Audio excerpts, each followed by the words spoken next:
Stand by. 3, 2, 1. The following program comes from executive producer Lilian Garcia. Every athlete is on this quest. Every performer dives in head first, battling real-life challenges and overcoming obstacles in an effort to make their dreams reality. Singer, speaker, and 15-year WWE host Lilian Garcia was the first woman to ever announce WrestleMania and is now the PFL MMA cage announcer. And now she's giving you an all-access pass to the human interest stories of elite athletes, Extraordinary entertainers and wellness experts. Now, let's embark on another fascinating journey Of chasing glory. with your host, Lilian Garcia. Welcome, everybody to Chasing Glory.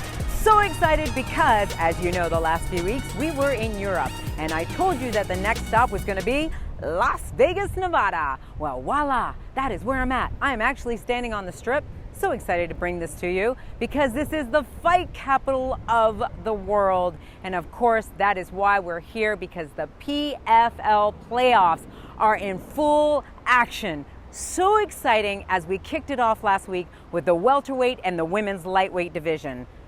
Unreal. So massively amazing. Well, this week we have the featherweight and the lightweight division. I'm going to tell you more about that. But first, let's talk about the fact that you can see the show on youtube.com/Lilian Garcia. You can also follow the show at Chasing Glory. That's on Instagram. We're going to be bringing you some prizes, by the way, very, very soon. So make sure that you subscribe to that channel. All right, and subscribe, of course, to the podcast wherever you hear your podcast. And at Lilian Garcia on Instagram and Twitter, at Lilian Garcia official fan page on Facebook. Okay, so let's talk about Las Vegas. Did you happen to know that Las Vegas is Spanish for the Meadows? Well, Las Vegas is also means nightlife. It means food. It means shopping. It means gambling. Let it rain. Hopefully it is raining in your back pocket for sure. Anyway, as you know, there's a lot going on here, and this place does come to life. There is nothing like it. It was founded in 1905, and in fact, the very first casino here was in 1931. It was appropriately named Pair of Dice Club. Yeah, somebody probably said, what do we name it? Pair of Dice. And in 1931 is when it saw its first resort. It was called El Rancho Vegas. It was here for 20 years until a fire took a hold of it. Okay, but let's talk about a really famous resort, and that was the third resort here. It was in 1946 that the Flamingo came about. It is still operating to this day. But where are the fights coming to you from? Of course, voila, Mandalay Bay. Mandalay Bay opens its doors in 1999. Building Mandalay Bay, well, you thought it'd probably be easy? Because the soil during the building process started sinking the entire building 17 inches. What? You would think that they would stop building. Nah, they figured it out. So there you go, Mandalay Bay still standing here 20 years later. Absolutely gorgeous. In fact, right behind me, take a look at this entrance. I feel like I'm walking through something of Raiders of the Lost Ark or something. It's absolutely gorgeous. So definitely make it a stop here when you are in Vegas. And like I said, this is the fight capital of the world, and Mandalay Bay has held some of the biggest fights here. So why was I bringing you 2-hour special? Because I have two amazing fighters that I wanted to showcase for this. Lance Palmer, he was last year's $1 million winner in the featherweight division. He is going for it again. When you hear his story about everything that he has endured, the 8 hours that he has to drive between camp and home, what? The reason he doesn't fly? What? You are going to really love this. All right, and then Chris Wade, so close to getting that $1 million last year. He's got something to prove this year. He's got a daughter that he is fighting for to get that $1 million. But his story is also going to be so full of just lessons and so much inspiration. So without further ado, let's do this. Here is first Chris Wade's journey of chasing glory. A native of Rockville Center, New York, Chris Wade was an accomplished high school wrestler where he became a state champion. His success would continue into college, where he was an NJCAA national finalist and would also dabble in amateur kickboxing, where he was undefeated. Chris would enter the realm of mixed martial arts, where he won his first 7 fights, 2 as an amateur and 5 as a professional. He caught the eye of World Series of Fighting before eventually signing with the Ultimate Fighting Championship. He immediately became a force in the lightweight division, winning his first 4 UFC fights. He ended up fighting for the UFC a total of 7 times and even won his last UFC fight in his hometown state of New York. Chris Wade would end up signing with the Professional Fighters League, the PFL, and participate in their lightweight division, where he has advanced to the playoffs and is fighting for $1 million. Get fired up, because it's about to get real, raw, and inspiring with Chris Wade. All right, here we go. I'm so excited. Chris Wade is on Chasing Glory. Welcome. Thank you for having me, Lilian. Appreciate it. Yeah, you know what? It's so fun, right? When I get to see the people that I get to interview backstage before I do these interviews. And I remember I approached you and I was like, dude, man, you're killing it out here. I said, there's something about you that I got to get your Chasing Glory story. You're like, let's do it. Let's do it. Yeah, as soon as you told me that was after the last fight, I was like, we got to do it. I got to hop on. So it's funny though, because the last time I actually saw you, because I remember I talked about that, I think it was right before your fight. So the last time I saw you was in the cage. I know. Yeah. You know what I'm going to say, right? Yeah. Right before the announcement that I had to make, right, with the decision, you looked at me and you're like, please tell me I got this. And I'm thinking to myself, put that stone face on. You cannot give this away. And I'm like, how am I supposed to go? Yeah, dude, you got it. I'll tell you what, like, I tried to read your face Yeah. as best I could. And you had such a poker face on that you had me worried, because I was like, she's got to be like upset that I'm this excited. And like, you know, because you were just like straight faced when I asked you, and I was like, oh no way, this can't be. But you kept it under wraps really well. I had to. I was like, I cannot get caught, giving you some kind of stare. I just can't do it. What is is there like a rule behind that? Like, you don't give any, or is it just kind of? You know what? I don't even know. But I mean, I don't want to sit there and give it away where your face even gives it away or something. I just don't think it's fair at that moment to give anything to either fighter. So that's why I've got the stone face. I'm like, okay, nope, not until I say my decision. I didn't know if it was like, spoken about, like you do not give them any information. Okay. No, so but it's understood. I feel like it's understood. Right. Mm-hmm. So it's like, if the fighters know, I don't know, you just keep it suspenseful for everyone.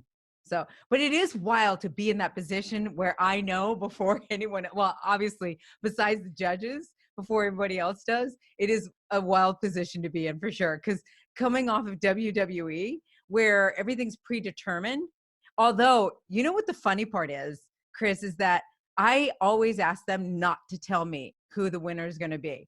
Because I wanted, when it happened, I wanted to be able to announce it just like it was fresh. Ah, yeah. I like that. Yeah. That way you have that extra energy. Yeah, exactly. It's more realistic. But with this, even though now I do know before you guys know, it makes it so much fun. The fact that you don't know at all, that I get to give you the news and break the news to the crowd, that gives it another energy.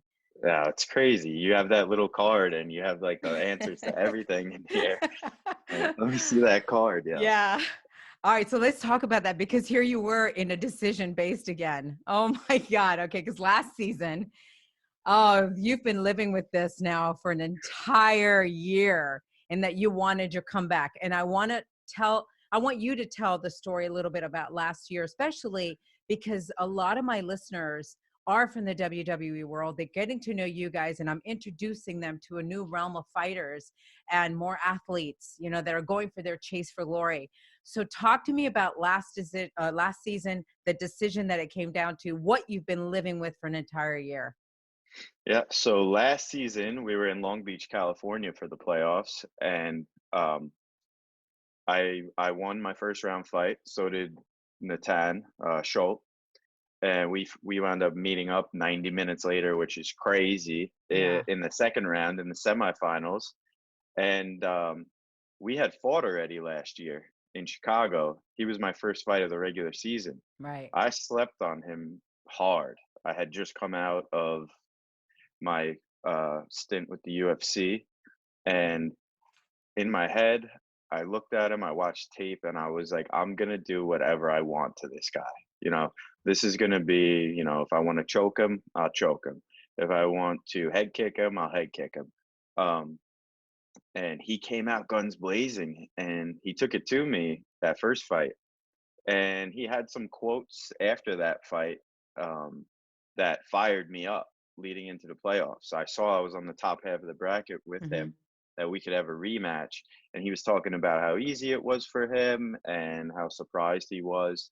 And it became my motivation leading into the playoffs. And when we got that second fight, it was it was as close to me as I've ever been to one of the street fights that I've had, where a lot of times a lot of emotions involved in those. Obviously, you're fighting with someone because there was a problem, right? Right. Maybe it was your girlfriend or your brother or family member, whatever happened, right? This, for me, it was personal. I was angry about what he had to say, and I was going to show him, where he screwed up, Yeah. talking, running his mouth. And I've always been a wrestler. I grew up wrestling Yeah. collegiately, and I did it at a high level. So I got into MMA really quick.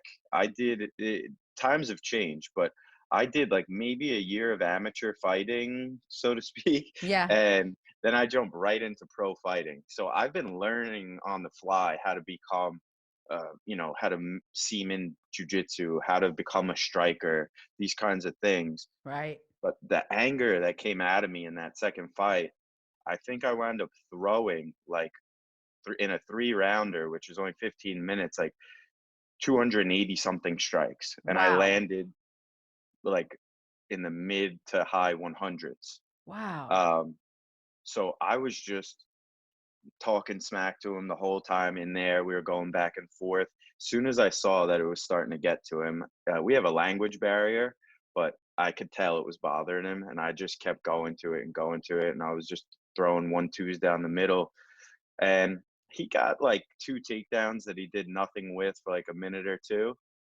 I I ended that fight same way that I ended the fight with Aliev. I I knew in my heart, like, I won this fight. I'm going to the finals. I'm going back to New York. We're getting this $1 million. Mhm. And same thing. Couldn't get a read off the person announcing. And then when you hear, as a fighter, Judge so and so scores the bout, you're in for a split right away. I had never had a split decision in my life, so Oh, I'm wow. sweating right away. All my fights, I've pretty much known going to the cards if I won or if I lost. Yeah. Um, you could just tell Yeah. sometimes. Um, this one though, when I heard Judge so and so scores it, it had me nervous, but they gave me the first, 29-28. So I'm Right. thinking like, all right, we got this. Right. And they wound up scoring it 29-28, two judges for him. Off of what? I mean, we could sit here to this day, break that fight down, Mhm. and I have no idea. That's the one of the things about this sport that, it can frustrate you, but um, since that, you saw probably pictures of me laying in the cage, sitting in the cage. Just it was one of the only times in fighting I've been literally brought to tears because of the emotion or the letdown. I've lost before, but Yeah. not crying or anything like that. This one had me emotional. It had me really feeling. I was depressed. Yeah. I was. I worked so hard. This was my dream. I was chasing that glory, Yeah, and the run was over because a couple of people said it was over, not right. because I felt like I had lost and it was over. Very hard pill to swallow. But what does that say? Because you've been in a lot of fights that keep coming down to the decision. Like, in a way, it's like, oh, unfortunately, you're putting yourself in that position too. So how Yeah. hard is that, that you say you don't want to get to a position where you're putting it into somebody else's hands, but then that keeps Mm. happening? So how do you train to not continue that pattern? Well, you have to, like I said, I'm learning on the fly still. I've been a pro for a little while now, but Hmm. since I was like 25 or so, 24. But I'm starting, I think, to finally break through where I know what I'm good at and I know where I can hurt people. And I know that I can continue to go to it and go to it until I get the result that I want out of it. Okay. Um, Also, the fine tuning of stuff. Like, I'm pretty athletic. I think I have some natural talent that some people don't have. My athleticism's pretty high, so I get away with stuff even though I'm not fine tuned in certain things, just on that athleticism. So Hmm. we've gone back and we've been trying to perfect. Like, I had him in a couple of chokes during that fight. I also had a couple of my opponents in this season in those situations. It's like, all right, but why aren't we finishing those? Right. The execution just has to be that much faster, that much sharper. Because when you're playing, you're not playing anything and fighting. When you're fighting at this level, that's what it is. It's like tenths of a second that are separating you from getting the finish. And I don't have to ask you, come on, I got this, or Right. sweating it out. And Right. I don't want to sweat it out anymore. I want to know. I want stoppages. I want to Yeah. know who. They say it when you to really focus on what it is and find what it is that you're good at, and then go full force at that. So it's I'm hearing you saying that you're really starting to find what you're really good at, and you're really, putting that. Yes. Absolutely. Yeah. Yeah, this is the first season that I've really started to find myself on my feet and and mesh it all together where I can take that from the feet to the ground and put them in a compromised situation right away instead of just like I'm trying to figure it out in the past. I'm improvising the whole time. And Mm. when you're improvising the whole time, you could find yourself a step behind a lot of the times. So when you start getting ahead because your technique is that much sharper, Yeah. that's when you trap people, and that's how you finish fights. So looking back, because there's always a silver lining in things. Are you grateful in a way that the decision was the way it was, looking back? Because has it made you grow in a different realm? It has made me grow as a fighter, absolutely. I looked at myself instead of I put the blame where I felt it should have been, most of it, which is the poor judging. But then I look back at that wrestling side of me, and I said, well, exactly what you just said. You know what the problem is, Chris? You let it be too close. Mm. If you would have put him away, guess what? There would have been none of that. Hmm. Now I know he's a tough dude. He won the whole thing. He's undefeated again this year. Right. Saying you're gonna just finish people, it's easier said than done in this Yeah. sport. When you have people that are this tough and they fight at this high of a level, sometimes the fights are a little closer than you'd like. But I need to use the anger, use the frustration, use the disappointment, and I need to become a all around a better, tougher, bigger problem for him this season. And that's what I've done. I've just stayed focused on the fact that I'm going to see you again. I know I'm going to Ah. see you again. And when I see you again, it's going to be on big Yeah. time. Because it could get down to that. If you win your next two, because you're three fights away from $1 million. So if you Yep. win your next two, that's it. And he obviously wins his next two. You guys are facing each other in the championship. Oh my God. I mean, talk about emotions there, about revenge. Oh, I, you know what? Like you said before, you said, in a way, are you kind of glad? And I, I'm not glad because he has that money and his family has that money and I don't and my family doesn't. My life would be different today if had I, I won that money.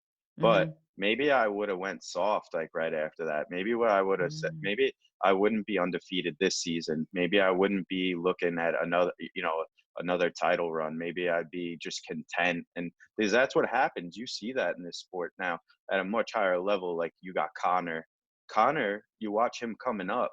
You watch his interviews. He's like everything you want to see in an up and coming fighter. Lives in the gym. All he cares about is training. Obsessed with the mindset. Then he goes and he wins a bunch of money by being a popular fighter. Now all of a sudden you can't find him really in a fight, definitely, and Right. in the gym, who knows?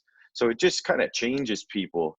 So I am grateful for the fact that it made me take a hard look at myself as a martial artist and start thinking about like, nah, we're doing something wrong here. You're better than this. You have more than this, and that's what this whole season has been about for me. That full redemption of not just the decision was terrible, but Right. like look inside. There was a reason this happened, and maybe it's destiny, maybe it's fate that I was supposed to drop that first one, and me and him are supposed to see each other again, and I get that ultimate revenge at the end. Yeah. Yeah. Dude, I mean, that's the thing is when you really take a look at things and you take responsibility from your end of of it, that's where the growth really comes because you can go all day long blaming people and blaming this and blaming that.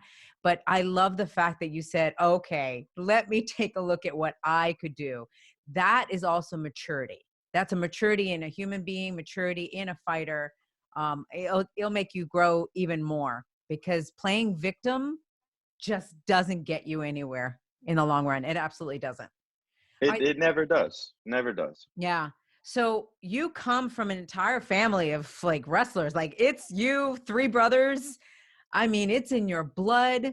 There's a lot of wrestling families, I would say, in the WWE. You got the Hart family. You've got even Paige, the Knight family in the UK that The Rock did the whole movie, Fighting with My Family, that was out recently. I mean, how much of this has been, so embedded in you with your brothers, and how hard has it been also that you and your brothers were all pretty much doing the same thing, competing, all of that. Well, I just feel blessed by all of that. I really don't feel any negative that has come from the fact that we all grew up at these high level wrestlers. A lot of things go into that, where we grew up, who our coaches were growing up, being surrounded by the right friends who had the same goals as us. Um, and we were far enough apart in our age that we were never directly competing with each other, or we Mm, were always like a lower weight class, the younger one, and we would just support each other that way. When we practiced in the room, we would kill each other, absolutely kill each other. First takedown, and we're like forearming each other in the back of the head and stuff on the way up, because you don't want to give up a takedown to your little brother. It's right. it's just like it's a pride thing. So we pushed each other, and thankfully we all were able to have really um high filled accolade careers. We all Yeah. won state titles, except my youngest brother who's third twice, but all Americans in college.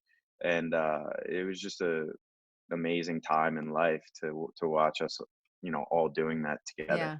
So it's pretty cool you guys support each other instead of trying like some families, it could get rough in the fact that let's say like your brother was third. I don't know if he looked at you guys saying, "My God, they finished the All-American and I was third." Like does he feel that? Did you guys ever have that conversation?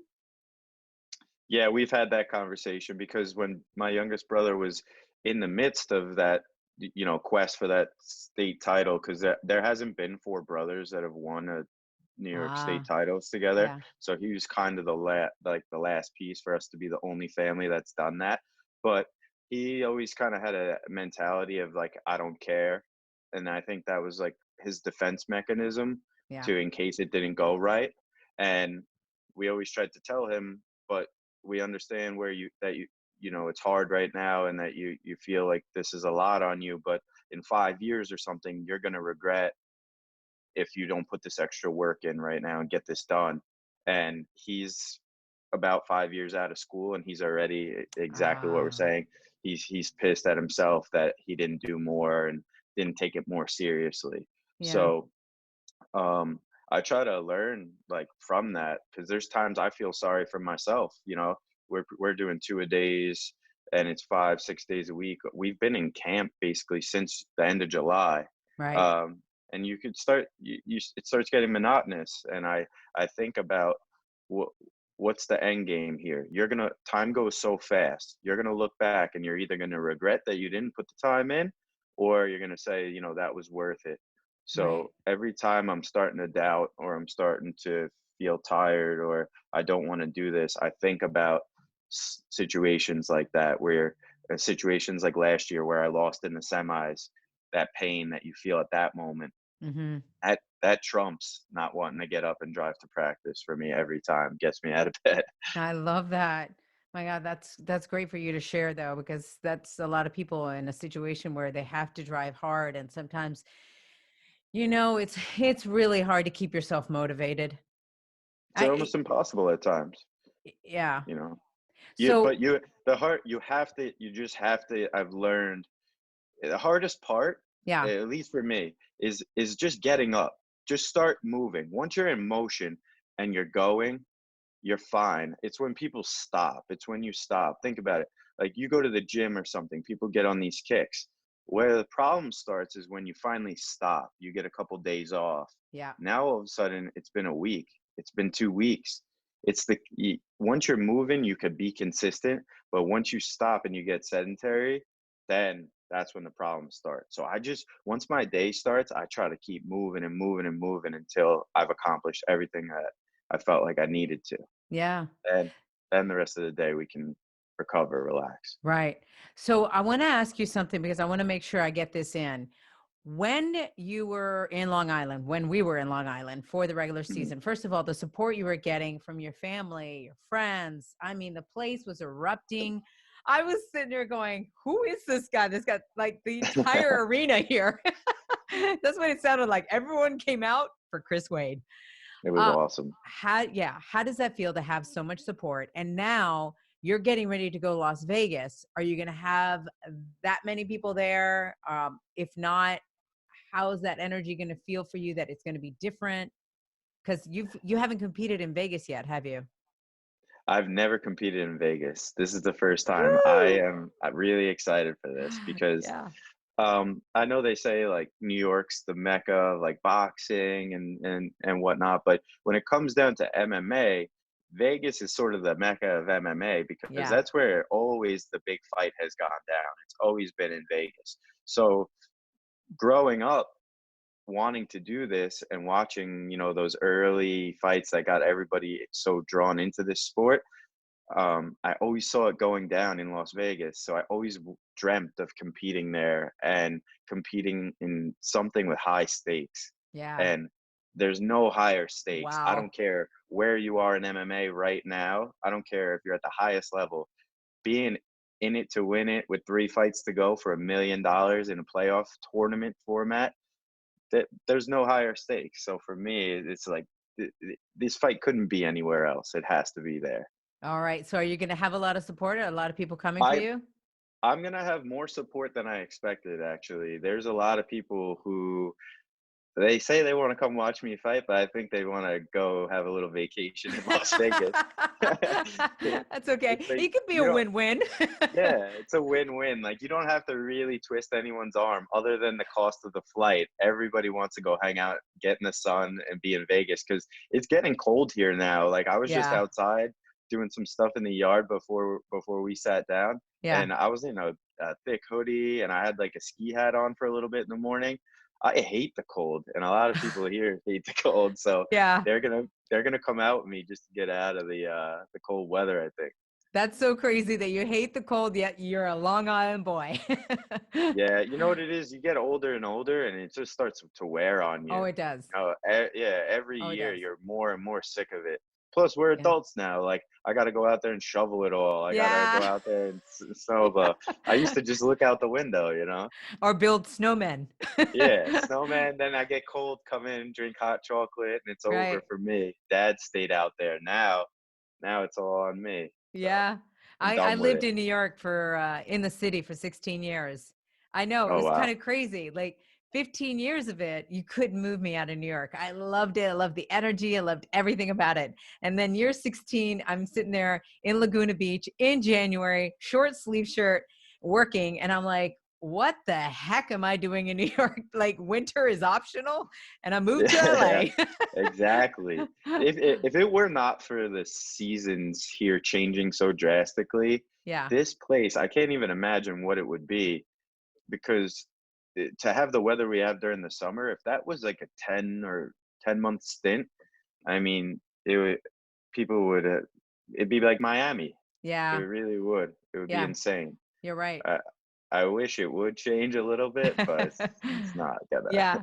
So your nickname, it came to you. Like in what I mean by that is that it was, I think it was the second night that I was going to introduce you. And they're all of a sudden they're like, introduce him as the Long Island Killer. Or maybe it was the first night. Introduce him as the Long Island Killer. You didn't get to pick your nickname. And I hear that you're on and off about it. So tell me about what it is that you're on and off, hot and cold about the nickname. Um, Eves actually dropped that nickname on me. Okay. And I'm all about the idea behind the nickname, and what it is just all right. So, uh, talking, get a little more in depth about fighting, right? There's, seeing these fighters, the majority, we're all like pretty physically fit, but Yes. a lot of what it comes down to in there is your the mentality that you're going to fight someone who's training to try and literally knock you out, leave you unconscious, break something.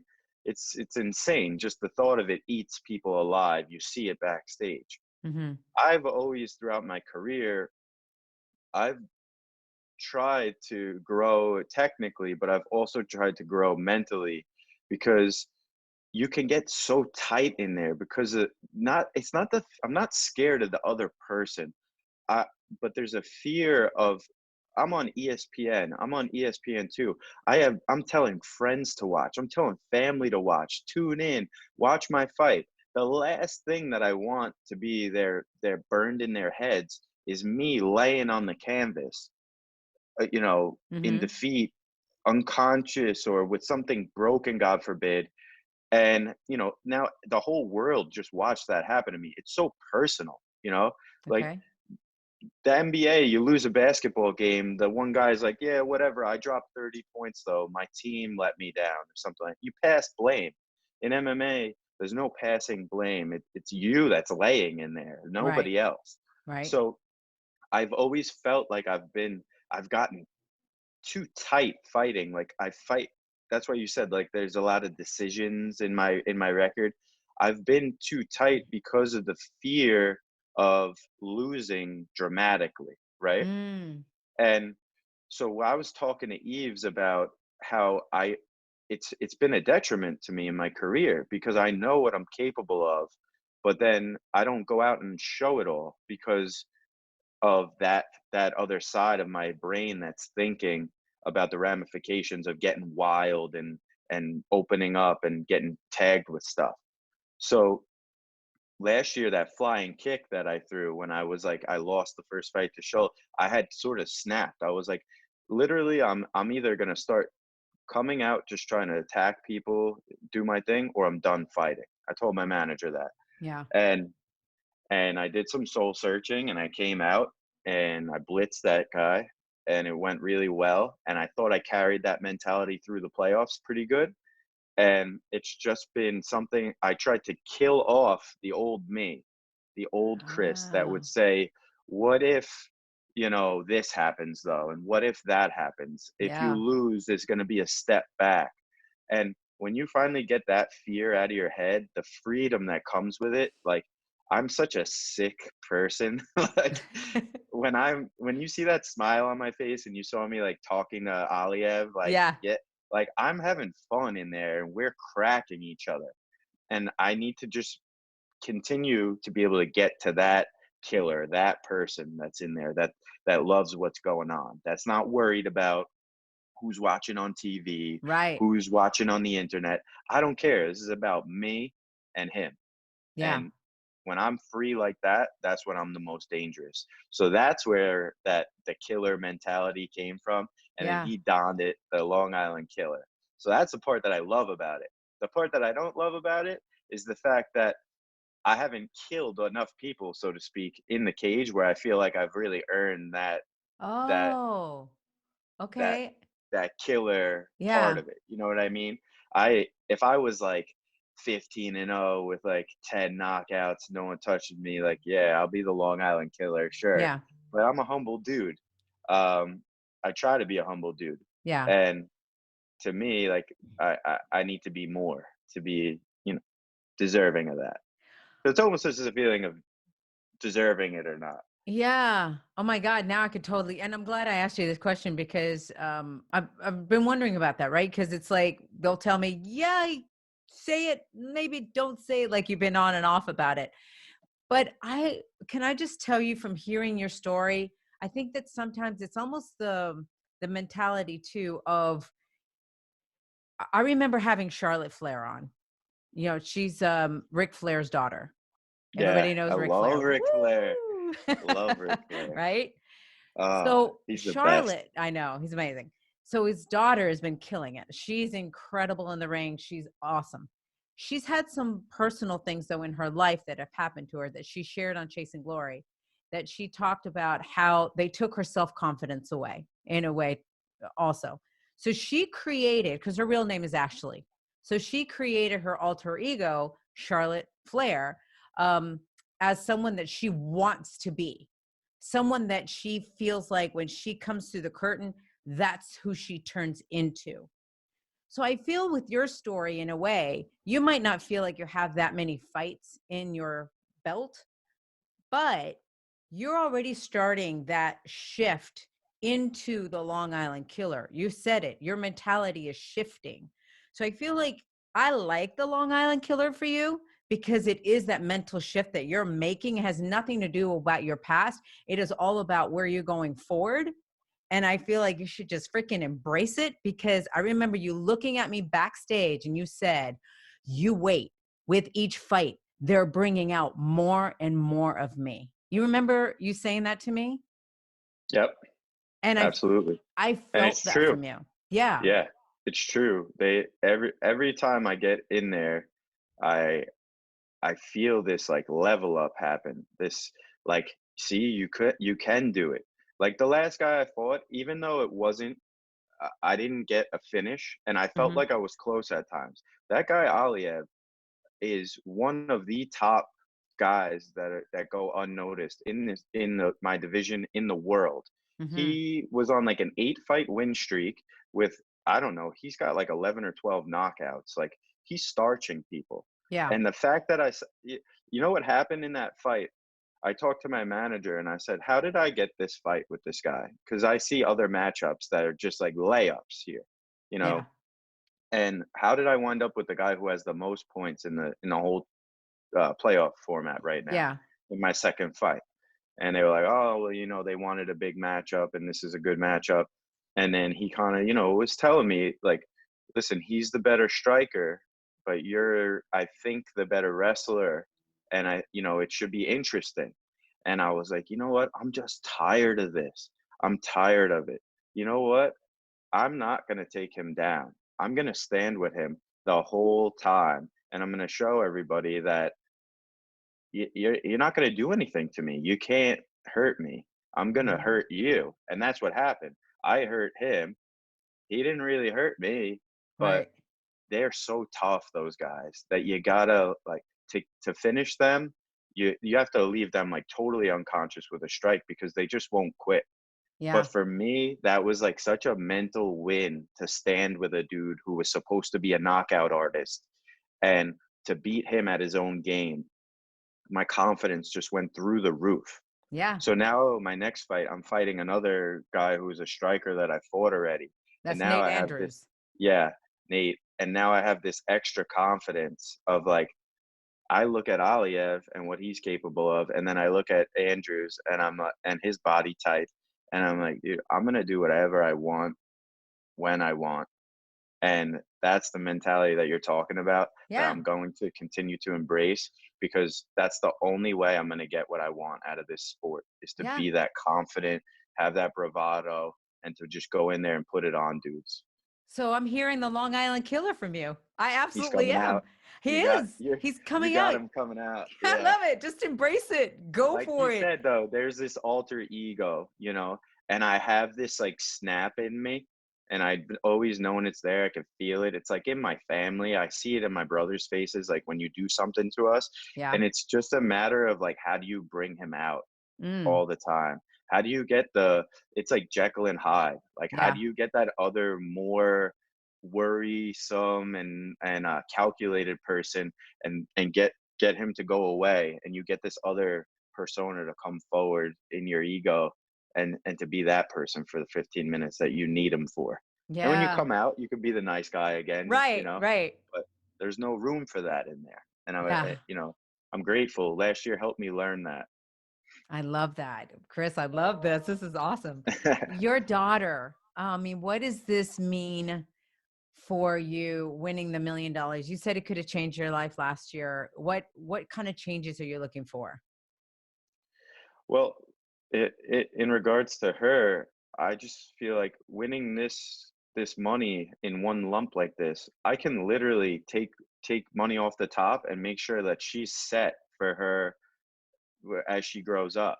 She Hmm. can do whatever. Once that money starts growing in an account, by the time she reaches the age where she could touch it, she'll have more money than anyone in her peer group to do it. She could get a house. Like, you could get so far ahead with something like that.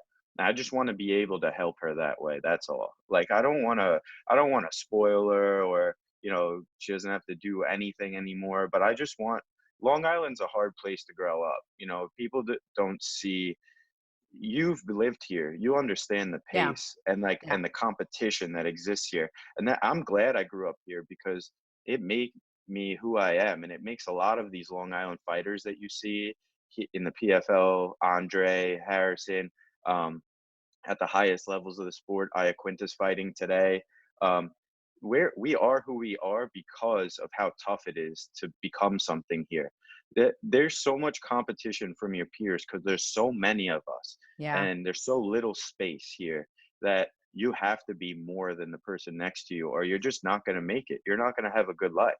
And I just I want to be able to help her in any way that I can here. And I think that Yeah. that obviously will do that big time. So she fires you up. She fires me up. Yeah, she came to the Nassau Coliseum fight, and she Oh, really? was actually there. That was the first time she's ever watched me live, and she wants to come again, but I can't bring her to Vegas. It's too much at her age. Yeah. She has to be kind How of old is taken she care now? of. Like, she's only 5.5, Oh, so yeah. That's a lot. she'd have to be with me literally everywhere, Right. and it would just be distracting to me Yep. what I need to get done. Yep. I was going to say, you got to get focused. You got Yeah, to get she'll focused. watch on TV though, for sure. Yeah, that's awesome. So you have a clothing line. Tell me about this, because it's all about the Long Island Strong. Yeah, I love it. There's your shirt. I got to get one of Yeah, those. it's one of them. Oh I yeah, love I'll it. send you some stuff, That'd be definitely. great. So Um, tell me, why did you create this line, and what does it mean to you? so the line was actually created by my partners. They came to me through a mutual friend years ago, when I had, just kind of like started to peak up in professional fighting, and they wanted to link up with me. And they had a meeting with me, initially about a different brand. It was more of like a college humor type of t-shirt brand. And I basically told them, like, I'm sorry, but just with who I am and what I want to represent, it's not really lining up with beer t-shirts or something like that. Yeah. I can't help you guys really with that. But then he's like, all right, I understand, but I just want to show you one more thing. And he came to me with this logo. It was all white, and the idea behind it was just what I was talking about being a Long Islander is just, even though it's so hard here, just the pride that we wind up having from Yeah. being from here. We all feel like even though we're competing with each other, it becomes this big family. There's only a few degrees of separation, and we're all so passionate about the time we get during the warm weather and how we feel about the island itself. And he wanted to embody that and to embrace it in an apparel company. Mm-hmm. And as soon as he showed me the logo and told me that he wanted to support our local businesses here, our local charities here, our local athletes, and to just provide a platform for them to help compete against all the big box stuff that goes on here, especially, I was with it 100%, 110%. And that was about 4.5 years ago. And since then, we have been making gear, and we have a portion of each piece that we sell goes to a different local charity that's here on the island that we can Oh, actually meet with, that we actually know that the money is not just getting washed into a big right. national fund and it gets lost. We are constantly supporting our local athletes that are coming up, and the local businesses we're constantly collaborating with, putting them on our pedestal of social media where we've gained a good following. And it's just all for the love of here, all for the love of the island Mm, and for our people. And I love that. And I Long I Island's love it. got such beautiful places, man. Like Yeah, it really does. I mean, it really does. I think that, Montauk, yeah, our South Shore beaches, the rocky North Shore. It's just the farms out east. It's crazy how different it is. yeah, it's so different from just downtown Manhattan. You So, drive 30 minutes, and if you had a blindfold on, you'd be like, Chris, where we are not in New York. Where are we? right. And I'm like, yeah, we are. We're still on Long Island. You're Yeah. like, whoa, this guy's hunting over here in the woods. Like, this is not Long Island. You're like, yeah, it is. But if we go 30 minutes this way, you feel like you're in the city. It's crazy. Yeah. Yeah. No, it's beautiful. I love that you're doing that and that you're highlighting Long Island because I think it should for sure. All right. So, Chris, you've got my last, as we're wrapping this up, because it's been fascinating, by the way. I wish I could talk to you guys forever. I know you got to train and all that good stuff. I want to know a couple things, though. Let's talk about training because how do you train? Because you got a black eye right now without getting I hurt. do. I do. How does that happen? Like, how, I always wondered that, how you guys train without hurting yourself so that you're ready for the competition match. The truthful answer to that is that you don't. Um, and no one's gonna let on to you really, especially before a fight, what's Hmm. wrong with them at the time. It's impossible to have a hard training camp where your goals are so high and the stakes are so high, and to not get nicks and bruises and little injuries that just nag you. What you want to avoid is that God forbid those major things that are going to take you out. Right. The minor stuff is just day to day, like you can't really stop it. What you have to do is you have to learn, you have to grow, you have to know your body. So I'm not the same guy I was at 22, where I could train like 3 times in a row and go like, smashing heads live, Yeah. and then wake up and do it again. It's different now. You have to be smarter. So you learn to start, who should I be training with? What guy is going to have my benefit in mind in helping me in my camp and not be looking to decapitate me, at all times. You have to find the right partners. You have to make sure that your coaching staff and yourself are on the same page. And then you got to have a good physical therapist. I have a really Mhm. good physical therapist. So when Ah, something's going wrong, yeah. Dr. Amato's my guy. I hit him up. He gets me in immediately and he takes care of business. I feel like a new man afterward. And he'll see me, even late at his house if I need to, and the place is closed already. It's those kind of people here, and it's that Long Island community, and we're all Yeah. helping each other. That's what gets me there to the fight healthy and in better shape than those other guys, because I know they're banged up. I know they are. I love that, man. That's awesome. All It's a right. So long season, you yeah, know, it is a and long they've already season. they've already fought twice, and that's my advantage. The wrestling is I know how to keep going and keep competing, keep making weight. These guys are used to like every 6 months fighting.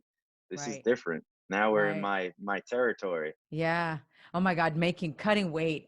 It's been the craziest thing watching you guys do that. I was in a sauna the other day and I was in there for about, I don't know, 3 minutes. I'm like, how in the hell did these guys sit in there for so long? But do you know what the longest time you've been in has In a been? sauna, Yeah. I've pushed between 45 minutes and an hour when I need to. Yeah. Oh, Yeah, that's it's awful. I crazy. mean, I'm like trying to open the door and get some couple breaths of like the colder air. I'll change position, like lay down on the bottom ground part of it, you know, Right. because that sitting even just a little higher starts crushing you when you're that. Wow. But yeah, How safe is that though? it's not. It's one of the things that I hope to have a great fight career, and I hope to to win titles and earn quite a bit of money. But when I'm done, I want to be somebody that helps change this sport for the better.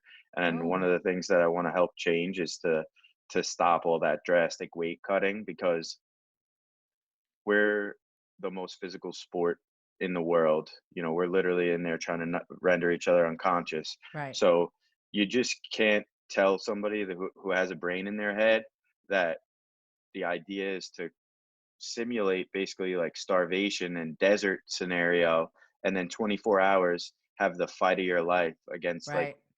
someone who's a trained killer. Yeah. That is not two combinations for optimal performance. Right. And when the companies start to get behind that, like, hey, these guys are going to perform way better if we let them act like other athletes and take care of their bodies and be healthy and strong and rest up, Yeah. then the whole sport's going to take another step up.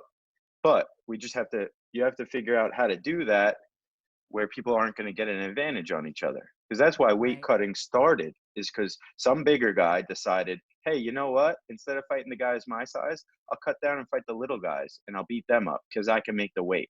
So Right. then the little guy said, I can't fight him. He's too big. I got to go down and fight those guys. And it causes a chain reaction. So you have to find a way to break that chain reaction. But I think we could do it. You know, you just got How? to be smart. Um, I think it involves some stuff that's already out there, like random weight checks, where the company comes and they just show up almost like the USADA random drug testing, Yeah. and they say, "Hey, we're taking your weight. We're going to take your hydration right now," and then you start figuring out what somebody really weighs when they're not trying to fool you.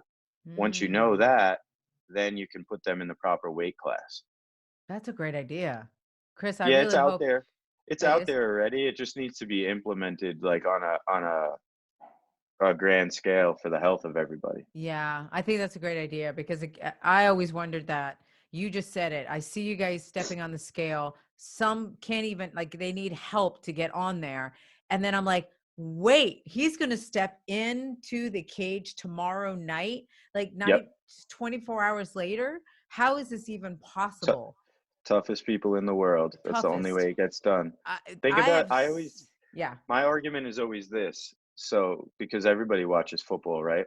So I say to them, all right, so take the weight cutting and just apply it to football. Can you imagine if every one of those players out there on the field had to cut 20 plus pounds 24 hours before tomorrow's game? Do right. you know how many people would get carted off the field in one game, Yeah, and the deaths and the CTE and what would happen?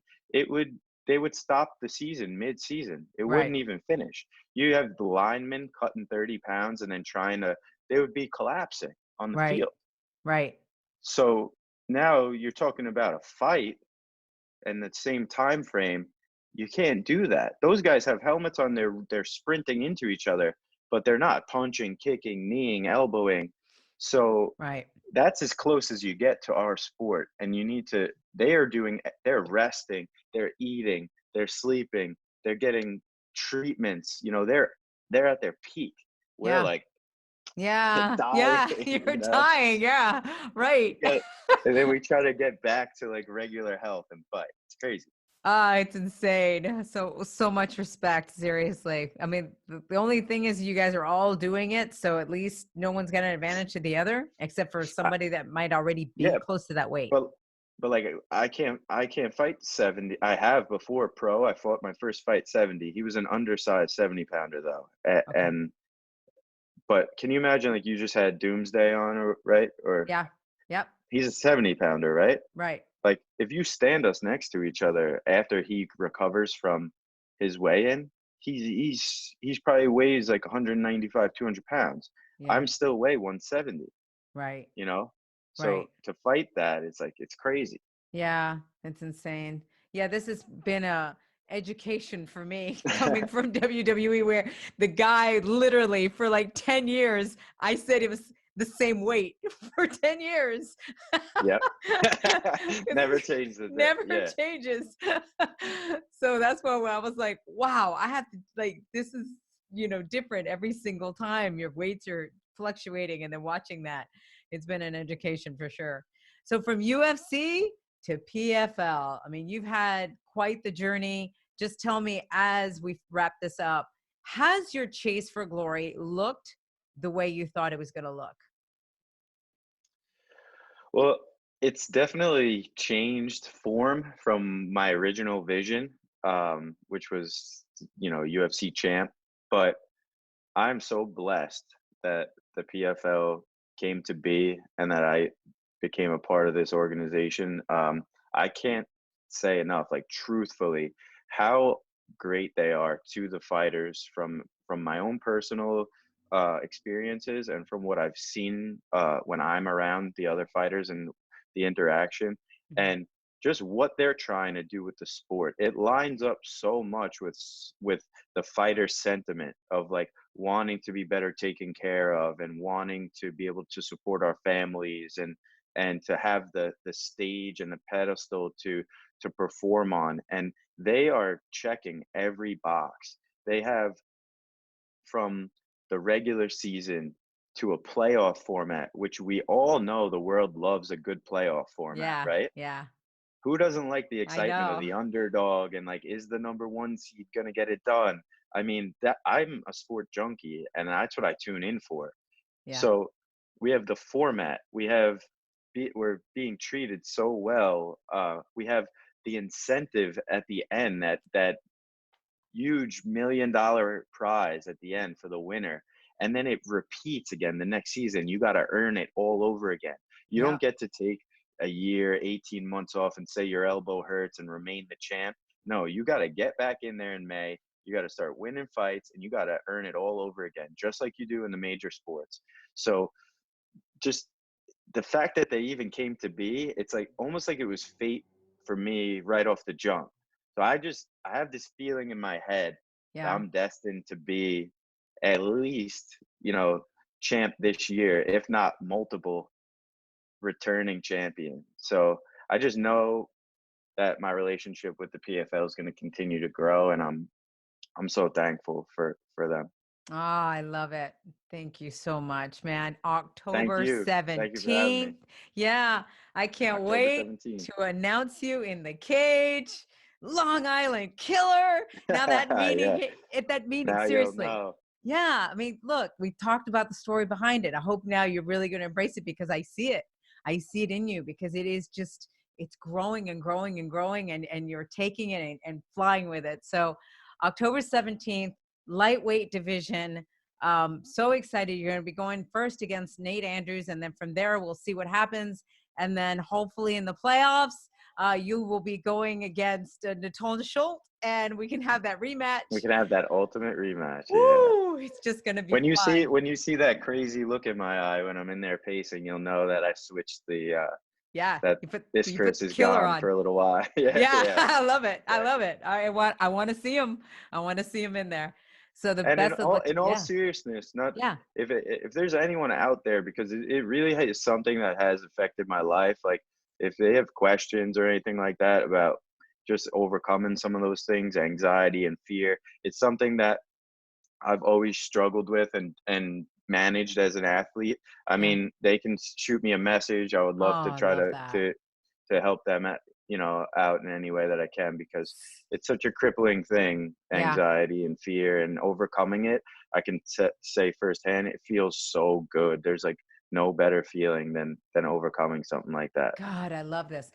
As you say that, tell us how we find you on social media so that they can DM you with that. Okay, so it's very simple. It's Chris Wade MMA on Instagram, Chris Wade on Facebook, and C Wade MMA on Twitter. Okay, perfect. We have that all online too, because we're also on youtube.com/Lilian Garcia, where you can see the show. And so we have all the things on there. I really appreciate the time that you've taken to be on here to tell your story. Can't wait to see you October 17th. Get that training going. Oh man, I will see you then. I can't wait to see you 2 times in there. Yes, And twice.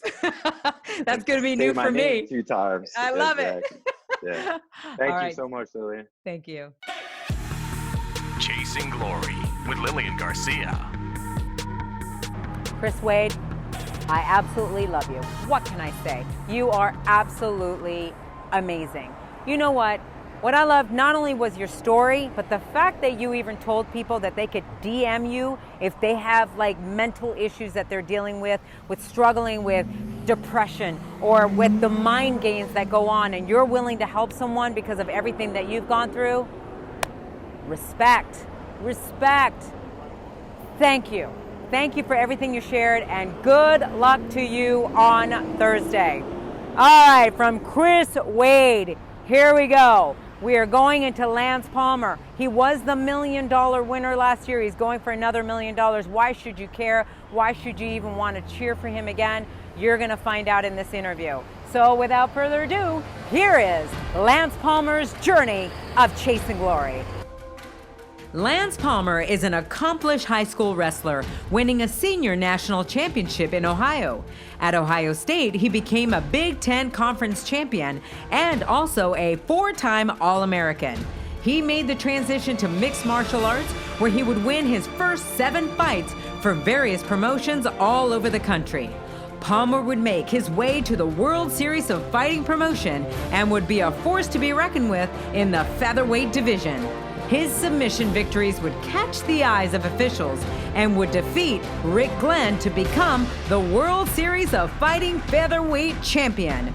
During the transition to the PFL, the Professional Fighters League, Palmer would continue his success, and under the new format, Lance Palmer won the PFL featherweight division and earned the $1 million cash prize. Palmer is looking to continue his success in the 2019 PFL playoffs and is just 3 wins away from another $1 million and a life-changing experience. Get fired up, because it's about to get real, raw, and inspiring with Lance Palmer. All right, here we go. It's Lance, the Party Palmer of Chasing Glory. So excited to have you, even though you're driving and you're scaring me to death. Dude, what's going on that you had to drive while you're taking this interview? Well, I'm driving back to New Jersey. I train in Toms River, New Jersey with Coach Mark Henry and Ricardo Almeida, Frankie Edgar, Eddie Alvarez. So it's about an 8-hour drive from Columbus, Ohio. So Wow. it takes a good amount of time to get there, but I kind of weigh the direct flight and the drive to get to the airport and leave the airport and everything else, and kind of evens out. So it's easier for me just to pack up the truck and head over. Wow. And I don't mind driving. I've always been a decent long distance driver anyway. So. Oh, really? Because I know, because I traveled on the road so much, and it got to the point where I would be so tired that I would fall asleep a lot on the road. So it started getting to the point where I was like, nah, even though it's a short flight, I got to take it. Yeah. But then I found that I was sleeping on the plane. So for you, are you not a sleeper on the plane where you could try to get your sleep that way? I feel like on the plane, I get, like, for us, everything is about like your weight and your fluctuation of your weight throughout fight camp. Yes. And so I feel like every time I fly, I don't even have to eat or drink anything on these short flights from like Philly to Columbus, and I'll still swell up and gain like a pound or two, and then it'll just be off for like the acclimation for a day or two. When I feel like I drive this distance, I'm not going up into altitude or anything, and it's just, I can get out whenever I want, walk around, fill up the gas tank, move my legs. It's just easier for me, and I feel it's just comfortable for me, I guess. Yeah. You know, it's so crazy. Normal people do not have to worry about fluctuating a pound or two. I mean, it is insane what you guys have to go through with this weight cutting. It is something I've talked to other fighters about. I've seen you guys when you step on the scale and it's like you're needing help. And yet 24 hours later, you're in the cage killing each other. I'm like, what the hell? I mean, how intense is it for you to go through this process? I mean, I've been doing it since I was a kid, really, like not cutting that kind of weight, but wrestling and being like a pound over the night before and having to watch a little bit of water intake before a big national tournament when I was a little kid or something like that. So I've always had like the discipline of knowing that you have to make a certain weight limit to be able to compete. So for me, it's just, at this level, it's just what you have to do. And Yeah. I mean, you don't have to cut a bunch of weight. And I guess I said that wrong. It's more of doing it, dieting the right way and having a healthy lifestyle during fight camp and being disciplined about what you're putting in your body. So the weight cut is easier, because obviously if I weighed 165, I'd have to fight up at 170, and that's just unrealistic for anybody my size. So even cutting to 155, I'm a small 155 pounder. So you just kind of have to, I guess, fit in where your body is and where you feel like you're going to compete the best.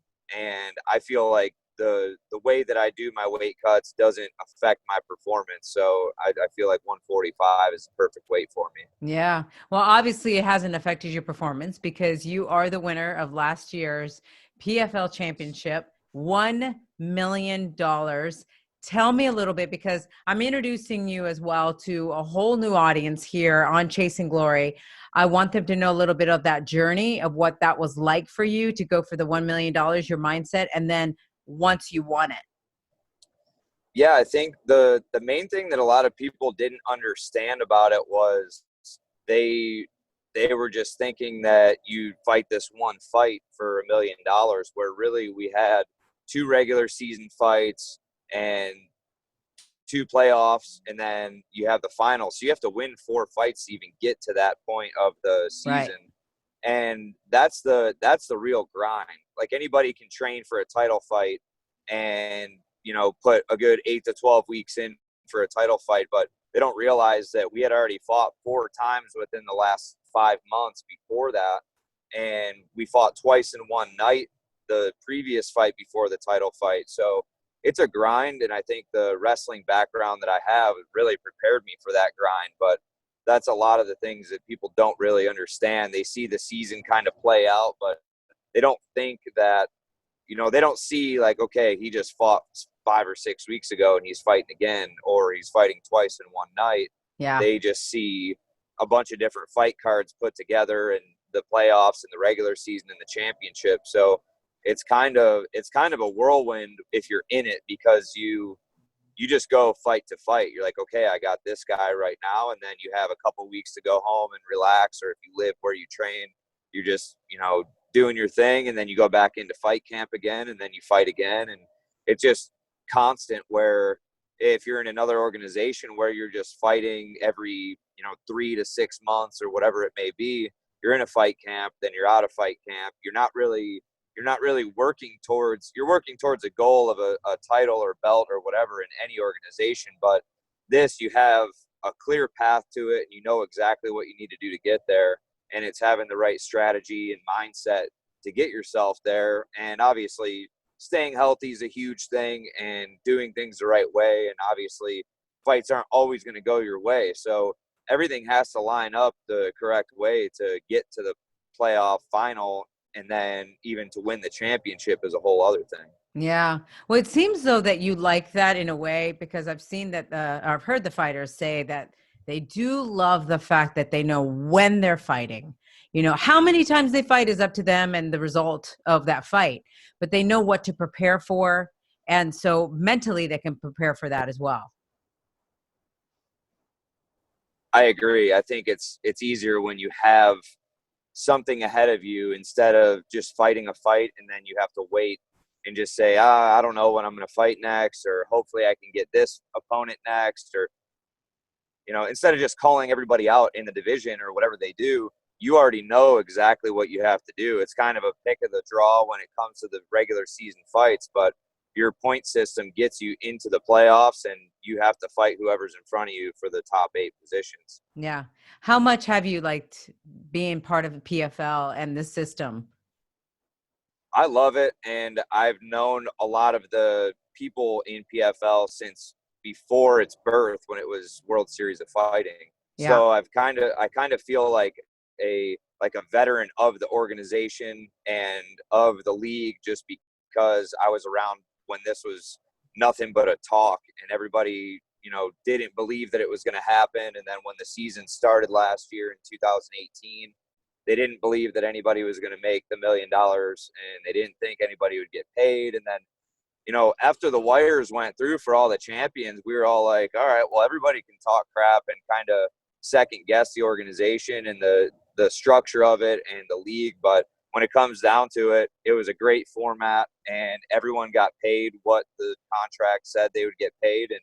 And that was the, you know, and that was that. And now this year it's picking up a lot of steam because everybody knows that it's the real deal. The competition is second to none.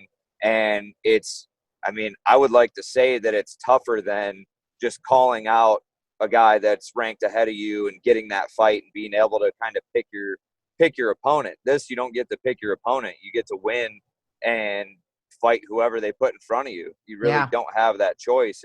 And that's kind of going back to my wrestling days, was like, I didn't get to pick where I was in the bracket. I just had to go in, wrestle one match at a time, win the matches, and focus on the next person as they came along. You don't really say, oh, if I beat this guy, I got this guy, and then this guy I'll probably have in the finals. Like, I always knew kids that did that and they would never make it to the finals because they're focused on somebody on the complete other side of the bracket. Isn't it crazy how, think back to all that training that you did in wrestling, not even knowing that PFL was going to be in your future, but all of that training sets you up to win in PFL. Yeah, I think it really does. And it's just the mentality of it, because there's no other sport like wrestling where you get that grind of, you could wrestle 6 matches in one day and you have to be prepared for the adrenaline crash and rise of each match and get prepared in between matches and only have, 20 minutes to an hour between some of those matches. And all that stuff kind of just sets you up to have the mental toughness to anytime, any place mentality. So I think that definitely helped. Before I get into your story, because I really am intrigued about it, I want to ask you though, coming from a wrestling background, why did you choose to go the MMA route versus WWE or some kind of wrestling entertainment? I really didn't have an idea of, every time you watch WWE, except for like Rey Mysterio Jr. and those guys, like most of those guys look massive. And I'm only 5'4", 5'5" on a good day if I get a good stretch in. I like that. So I don't have the luxury of like being a giant body like Brock Lesnar or The Rock or somebody like that. So I didn't even think it was an option at the time. But a guy that went to my high school, actually, Nick Nemeth, Dolph Ziggler's his name. So him and The Miz, and they're all from Northeast Ohio. So right. I know Nick really well. I wrestled in high school with his brother and stuff, but it's always been something that I thought would be really cool. But I feel like if you don't have like the big presence or big size, it's kind of hard to get into that. And I know Dana Brooke really well. I knew her in high school, and I mean, I've seen her grinding and working so hard to make it in there. So I know it's just as hard, if not harder, because it's a lot of it has to do with popularity and being able to win the crowd over. And it, for me, it's entertainment. So I think I would be good at it, but just with my size and stature, I don't know if it would even be anything anybody would look at me about. So that's why MMA was kind of like, I feel like I'd be good at this, and my wrestling background would help me get far with it. Yeah. Well, I mean, everything and everyone has its place. So I can totally understand that you thought, especially the size thing, because now it's changed a lot. But you're right. I think you're kind of the guy that likes to have control of what your outcome is going to be based on your performance. Yeah, definitely. Yeah. And I understand I understand the business model of the WWE and how they go about it. And obviously it works. Like Yeah. there's a reason it's the WWE. But I think for me, I don't think it would have worked out for me the way I would have dreamed or planned, because it's not really your plan all the time when it comes to that business. Got it. Okay. Well, I've worked with Miz and Dolph and Dana and all of them. So it's pretty awesome. Small world. That's crazy. It really is. So tell me about then your world, like leading up to wrestling. When did you find wrestling growing up? I was actually, my 9th birthday was my very first wrestling practice. My younger brother was already wrestling at the time, and I was doing karate, just like regular karate class. Like you can go just sign up and take karate. And I really didn't enjoy it that much because it was more of like a routine, almost like a dance routine. You kind of just go through the motions. Yeah. It wasn't combat. I was like 6 years old when I started doing it. So you just like, you do these katas and routines in front of people and you get a stripe on your belt. For me, I was like, I don't really know. And I was young at the time, so I didn't really think much of it, but I was like, I don't enjoy this like I should. And like, I was really good at baseball. Baseball was probably my best sport and my favorite sport. And then it just got too political as I got older. But wrestling came into my life at 9 years old. And on my 9th birthday, I got wrestling shoes for my birthday, went to practice, and never looked back. And it was just, wow. I wasn't the most technical. I wasn't the most athletic, but I loved it so much that I was able to catch up to kids my age that had already been wrestling for 4 and 5 years, and then just kept the ball rolling. And obviously my brother was naturally gifted at wrestling, and he was winning national tournaments at like 9 and 10 years old. So it was like, we just kind of did it together all the way up from then on up through high school. And that's kind of what got me hooked on it. And my work ethic was able to just keep me mentally and physically in it when there were matches I would lose, when I knew I could beat guys. I just wasn't at their level yet. And I just kept working to get past it. Did having your brother doing the same thing, was it kind of competitive, or you guys work together, or how was that for you? Because I know a lot of brothers, when they compete, man, it's on. Yeah, I think we worked well together, as far as we would drill a lot together all the time, really, in our basement, because we had wrestling mats in the basement and a whole weight set and everything. And we did everything together. Every weekend we'd be going to a tournament somewhere, whether it was driving to Pennsylvania or West Virginia, or if we were flying to a national tournament. My dad always had us going to the best wrestling camps that we could, the best coaches in the area.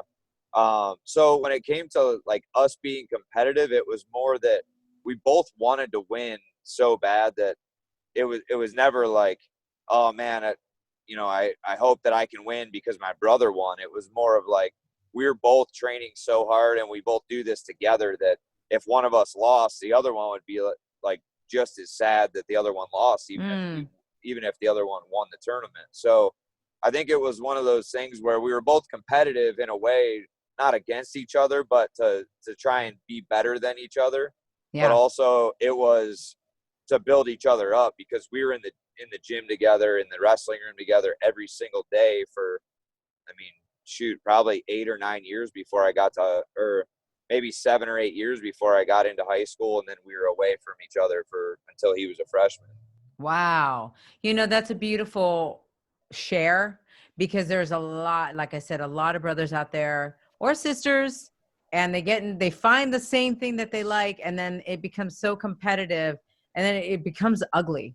It's because of our dad always wanting both of us to succeed instead of making it competitive against each other. It was more us versus everybody else. And it was like the Palmer boys wrestling versus the country. You know, it was more Yeah. us versus everyone else, instead of like, oh, you know, Lance did better than Colin or Colin did better than Lance. It was never like that. And most of That's the time awesome. I didn't do better than him at a lot of the tournaments for my age and weight compared to him at his age and weight.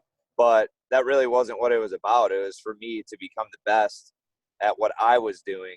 And we each had different skills that we were better than each other at. We each had different skills that we weren't as good as the other at. So it was just a process for both of us. And luckily, we both did well enough to win 4 state titles each in high school. And we fed off of that with each other. And I think, I mean, we had a great relationship the whole time throughout that. We went through a lot of ups and downs together throughout that entire process. And that's something that kind of definitely builds your character up a lot. Yeah. Wow. Do you mind sharing a little bit of some of the struggles that you went through growing up? Yeah, I think if you don't have any struggle, you don't have any drive to succeed. I think there has to be some sort of struggle. And like I said before, with not being as good as my brother in wrestling and having to feel like I had to work twice as hard to kind of catch up in other areas. Yeah. Where I wasn't as athletic naturally, and I wasn't as gifted with wrestling, and it didn't come to me just super easy. I had to work and work and work and put in the hours and the repetitions. And I think a lot of that just came from wanting it more and wanting to succeed, where most kids would have been like, well, I'm losing these matches. I think, you know, I don't really like wrestling. I think I want to try something else, or I think I want to do another sport. And my dad also had a lot in that as well, because he was really strict on everything we did. We were going to do it correctly. We were going to do it right. We were going to do it the best we can, or he didn't want us to do it at all. So as far as like a struggle, we always saw the silver lining in every loss, just because he was always supporting us and he was always positive. Even if it was reinforcement, it was positive reinforcement, where, you know, you're better than that kid. You shouldn't have lost to that kid. But now we know what we need to go back and work on for the next time we wrestle him later in the year, or, you know, whenever that next time may be. And so he would always build us up off of our losses, and even off of some of our wins. There was always things that we can work on to get better. And I think that taught me a lot of just always, I mean, sometimes I pick myself apart too much now that I have that mentality, but I always think of that, and I always think there's always something to improve on, no matter how good your performance is or how good your training was that day. But you also have to be positive about each training session and take the good with it also, because Amen. you start breaking yourself down way too much, and it becomes a thing of where you're the most negative person in your life, and you have to kind of balance that out. For me, sometimes it was a confidence issue. Like if I did lose a match or didn't feel like I had the technique down well enough yet, so for me, it's always about confidence. And even even as well as I did in wrestling, I was a 4-time All-American at Ohio State. Yeah. I was a Big Ten champion, NCAA runner-up. Like, I did all these things, but I always had to fight the demon of the confidence. Like, did I do enough? Did I prepare enough? Like, just overthinking things. And early in my MMA career, I did that a lot too. And Uriah Faber was the guy who basically got me into MMA. And he would always tell me, he's like, you got to have confidence. You're one of the best guys in our gym. You're one of the best guys in the world. Like, one of the toughest partners that we have in this room. Like, and we had the best room in the world. And I was just like, it got to a point where I was like, I don't know what I would be nervous about or scared about. Like, I put in the work with the best guys in the world every single day. There's no reason to not have the confidence. And obviously there's a fine line between being cocky and confident, but I felt that I would always just, you know, I would be confident, but I didn't want it to come off as cockiness. So I always like cared what people thought about my confidence. And now at this point, I feel that the less I care about what other people think of how confident I am in myself, the better I do. And it drives me more and more, because it helps me put that extra work in and know that I'm doing enough and know that I can beat these guys and know that I'm the best without just flaunting it around. And the guys that are cocky are the ones that'll say the things, but they won't do the things. You're right. You're so right about that. They will. Yeah. They kind of like, you know, get that. It is like a peacock, right? They're just strutting their stuff. And yet behind closed doors, they're not doing anything to prepare. Exactly. Yeah, all talk. Well, I can definitely see that in you, because you do seem like somebody when you're in the cage. Like let me ask you this, because I've often wondered, MMA is so fierce. It's so fierce. When I got signed to PFL, because I worked at WWE for so many years, of course I got to know the superstars, right? And I knew the superstars for being amazing human beings, very humble, gentle, all of that, you know, most of them, which is crazy. Mm-hmm. But then I was like, going into the MMA world, I have no idea what these fighters are going to be like. Am I going to be completely intimidated being in their presence? Are they going to be nice? Are they even going to crack a smile? Do they even have personalities? Like, all of these things started, you know, coming in and hanging out with you guys. I'm like, oh my God, so nice, so humble, like so real, you know, but what goes through your mind when you go in that cage? Because you got to turn this really nice, humble, everyday kind of guy into a monster in there. Yeah. It's, how? I was always like a pretty quiet kid. Like, I like to joke around a lot. I like to be funny, and everything is all for me. It's always like being happy and smiling. But then I have this ability to just turn the switch on. And this started with wrestling too. It was like, turn the switch on because I know that he's coming for what I have, or he's got what I want. And that's kind of the mentality that I go into in the cage now, is that switch can be turned on as I'm walking into the cage, or it could be turned on early in the day. But usually I have the ability just to click it on and I'm in the zone of competition mode. Because for me, it's obviously a fight, but it's a competition where I want to show that I'm the best, and I want to show what I've gotten better at, and I want to continue to evolve. So it's kind of, even though it's a performance for me, it's a competition at the same time. So it's not really hard for me to flip that switch on when I know the other guy is trying to come and take everything that I've worked for.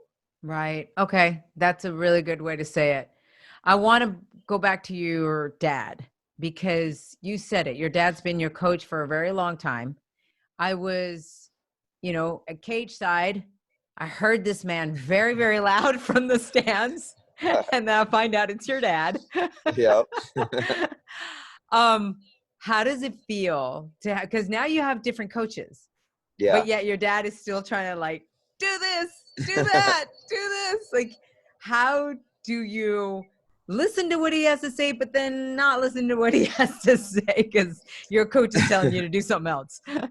Well, it's really hard, and it's been this way since college wrestling, because obviously my coaches are in the room with me every day in college and now.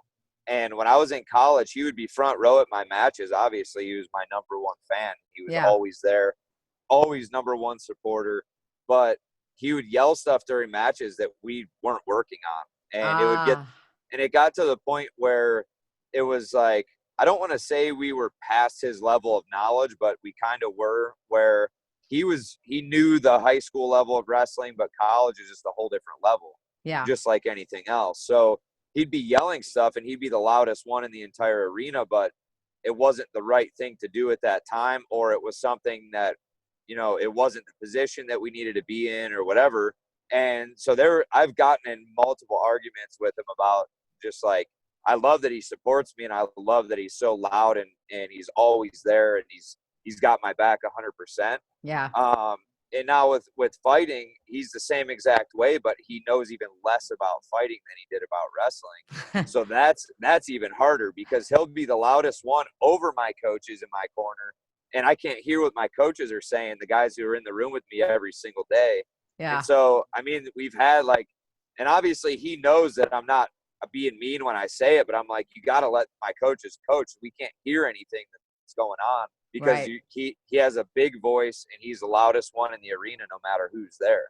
So like last year in season 1, he was yelling elbows from the top position when I was in half guard, and Ray Cepho went over to him and he's like, they're not allowed to throw elbows. You can't, like, you're yelling the Right. wrong thing. And after the fight, I was like, he had no idea that was part of the rules for PFL or anything. And I was just like, Dad, you just gotta, I understand you can't chill out because he gets so worked up and he wants me to do well. Yeah. And he's like a nervous wreck the entire day of the fight. It's almost hard for him to be around me because he makes me nervous. Yeah. But I know it's coming from a really good place, and I know Right. it's just 100% support. But that's kind of the, like, I love that he's so supportive and that he'd have my back at any point. But there's also times where I'm like there's times where when my brother was a little kid where he would like yell over to my dad and be like, shut up during matches because my dad would just be screaming. And it's like, but he's the intense dad. Like, he's the definition of an intense wrestling dad. And I mean, he's helped us get to where we got in wrestling. And that's just the attitude that he's always had. Yeah. Was that hard for you though, growing up, to have that much of an intense father behind you? For me, it wasn't hard because I liked the intensity and I liked his mentality. But for a lot of people at tournaments, they were like, God, this guy's crazy. Like, that guy's probably so mean to his kids. And like, people always talk crap about our family in wrestling just because they thought he was way too hard on us. But there's only a certain type of kid that can handle the type of work that we went through. Yeah. And we enjoyed it. We didn't hate wrestling at all. We enjoyed it. We had fun. We had dirt bikes. We played baseball. We did other sports in the summers outside of the season. Like, we had a lot of fun. So there was no, like, we never resented him for pushing us. I always loved that he pushed us, because if he didn't, we wouldn't have, maybe I wouldn't even want to wrestle or something. I don't know. Yeah. But, like, I would rather have that than a dad who dropped my kid off at practice and then went to the bar for 2 hours and didn't watch one single thing he did during practice, because a lot of the other kids I grew up with had that as a parent, and you could see the difference in the way the kid worked in the room, because a coach can only watch so much at a time.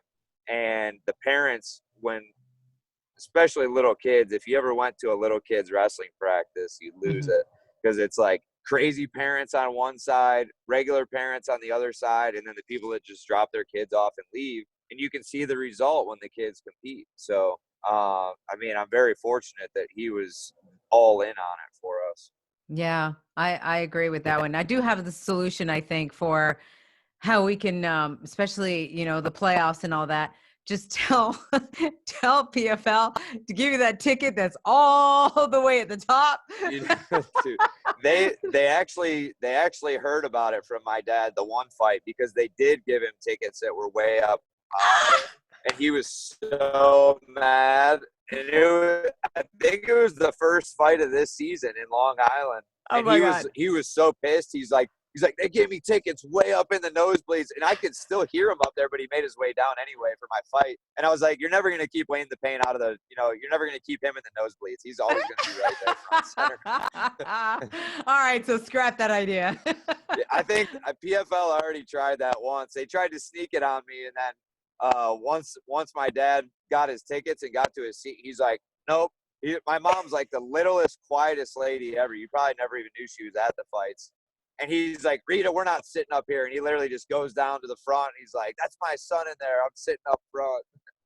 Oh, wow. Oh, yeah. Oh, well, you tried.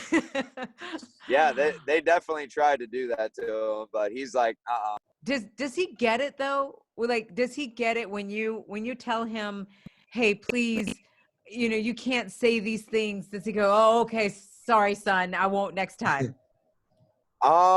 At first he gets mad, like, not mad, but I call it butthurt, like where he gets like, okay, well, I just won't come to your fights then. I'm like, no, that's not what I mean by it. You just have to like control it a little bit to where I can hear my corner. Yeah. And because when I fought Alex Gilpin, it was actually, he was behind Gilpin's corner, and then Gilpin's parents were behind my corner. Neither of us could hear our cornerman. And it was just like a yelling match back and forth between the parents.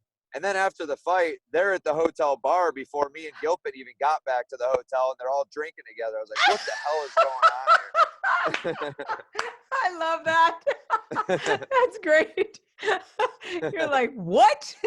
Yeah, I was like, what is going on? And then, then we all bought pizzas together, and like Alex Gilpin's family is great people, and it ended up being really cool. But like leading up to the fight, my dad got all fired up because Gilpin said he was going to show me something I'd never seen before. And like, my dad takes everything to heart. So he was all pissed off the whole fight. And then after the fight, like, then they meet up. And I think one of Alex's coaches actually swapped shirts with my dad after the fight. I was like, this is unbelievable. Wow.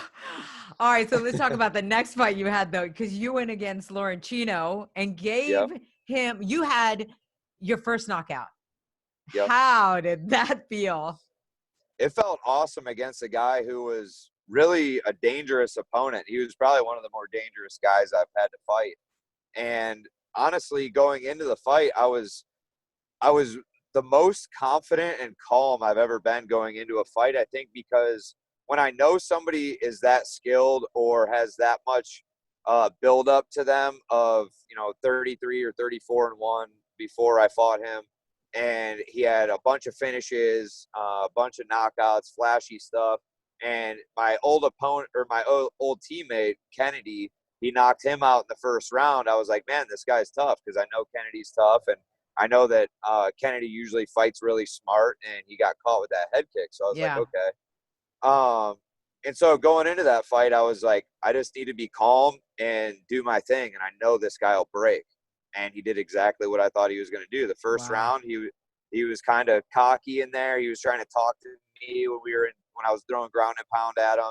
And then second round, he was a little more quiet. And then by the third round, he didn't even want to be in there. He was ready to be done. So it was exactly how I saw the fight going. But I knew in the first round he was going to come out super fast, super explosive. He's really athletic, and he's dangerous. So I knew I just had to be aware of all that going into it. But that was a great win. My coaches were really happy, and I've only been with this new team since end of March or early April. So they're really happy with the progress just from my first fight to my second fight of the season. So, I mean, it's only getting better each time I step in the cage so far.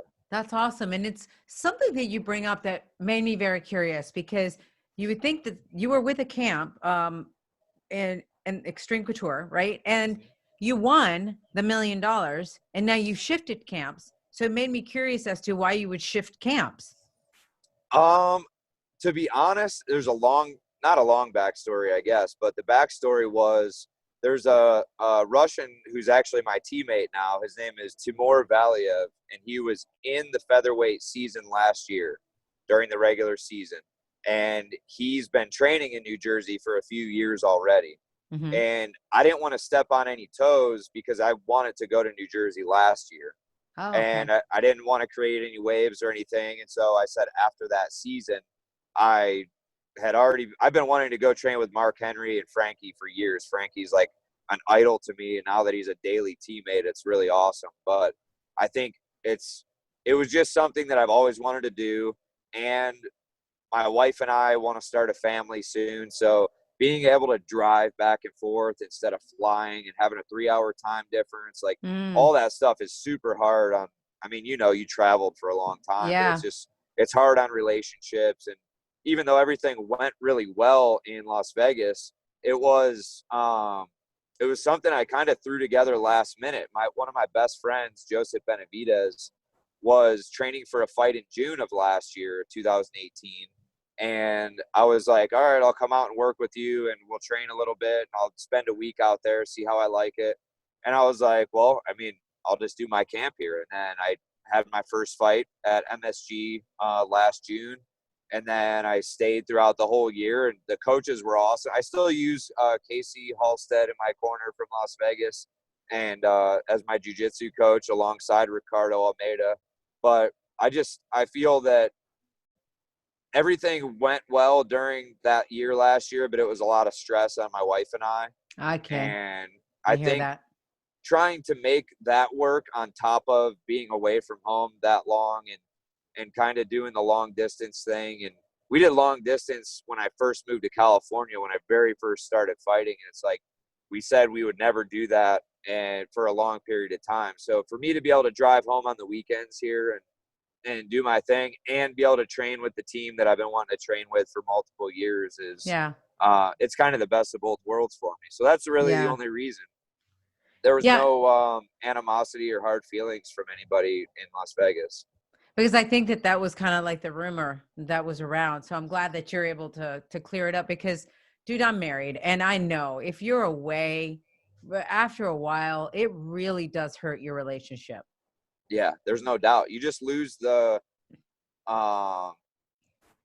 you don't lose the feelings, you just lose the connection because you're not able to share things with each other each day or every couple days like you would if you were in a regular relationship where you come home from work, have dinner with your wife or your husband, you kind of, spend some time together, do whatever, watch TV or whatever normal people do and go to bed. Like, we don't have that as much. Like, we'll FaceTime and like she'll FaceTime me with the dogs because my dogs are characters. So we just like that's what we have fun doing until we have kids. And it's like we want to have these memories together.